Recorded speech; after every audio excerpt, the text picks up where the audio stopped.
ठीक है, तो देखा गया जब ये दो इलेक्ट्रॉन्स जो है, मैं ये कह रहा था आपको कि जो ये दो इलेक्ट्रॉन्स हैं जब इनको 1 सेंटीमीटर डिस्टेंस पे रखा गया तो इनके बीच ग्रेविटेशनल फोर्स 5.5 इंटू 10⁻⁻�67 न्यूटन आया। ठीक है, तो ये तो अट्रैक्ट होने चाहिए, बट एक्सपेरिमेंटली देखा गया कि इनके बीच रिपल्सिव फोर्स है, ये एक दूसरे को रिपल कर रहे हैं और वो फोर्स कितना है 2.3 इंटू 10⁻⁻24 न्यूटन। ठीक है, और ये आगे चल के जो ये फोर्स है इन दो इलेक्ट्रॉन्स के बीच, ये हम निकाल भी सकते हैं। That is given by this Coulomb's law, F equals to 1/4 Q1 Q2 by R square, क्योंकि जब ये दो चार्जेस R डिस्टेंस पे रखे जाएं, एक का चार्ज Q1 दूसरे का चार्ज Q2, तो इनके बीच जो फोर्स होता है, इलेक्ट्रोस्टैटिक फोर्स जो होता है इनके बीच में जब फ्री स्पेस की बात हो, तो वो होता है 1/4 Q1 Q2 by R square. Epsilon not is permittivity of free space, क्योंकि ये मीडियम पे डिपेंड करता है इनकी इंटरेक्शन। ठीक है,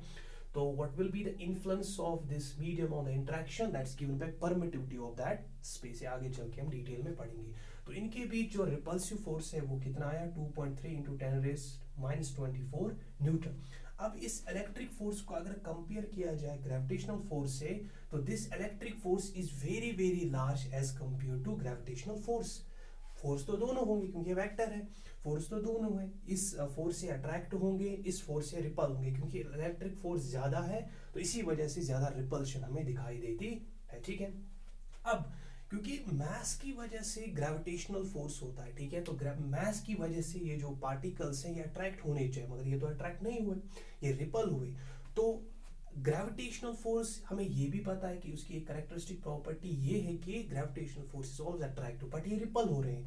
तो कहा गया साइंटिस्ट के दिमाग में ये एक पजल क्रिएट हुआ कि ये इसके लिए कौन सी चीज फिर रेस्पॉन्सिबल है। उन्होंने कहा कि मास के अलावा एक और इनहेरेंट प्रॉपर्टी है, in addition to mass there is one more additional property, ठीक है, जिसकी वजह से ये एक दूसरे को इलेक्ट्रिक फोर्स एक्सर्ट कर रहे हैं, जिसकी वजह से एक दूसरे के ऊपर इलेक्ट्रिक फोर्स एक्सर्ट कर रहे हैं, ठीक है, या रेस्पॉन्ड कर रहे हैं इलेक्ट्रिक फोर्स को। ठीक है, उस एडिशनल प्रॉपर्टी को ही नाम क्या दिया, that is named as charge. उसी इलेक्ट्रिक प्रॉपर्टी को हम चार्ज कहते हैं। ठीक है, so it means what is charge then, it is something, ये कोई ऐसी चीज है जो इन मटेरियल पार्टिकल्स के पास है जिसकी वजह से ये अट्रैक्ट या रिपल कर सकते हैं। ठीक है, सिमिलरली ये दो इलेक्ट्रॉन्स जब 1 सेंटीमीटर डिस्टेंस पे रखे गए, ठीक है, उनके बीच भी जो रिपल्सिव फोर्स है, ठीक है, वो भी इतनी ही आई। ठीक है, 2.3 इंटू 10⁻⁻24 न्यूटन। इससे ये चीज हुई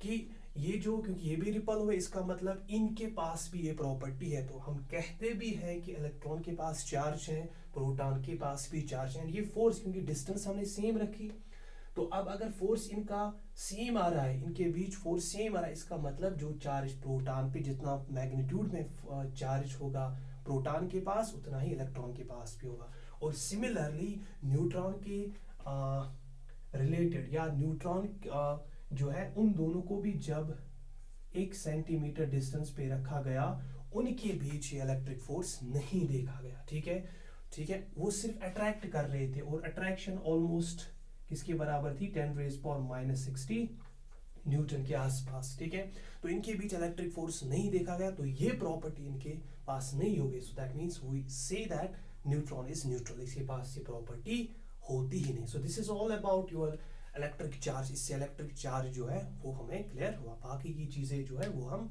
इसके बाद पढ़ेंगे।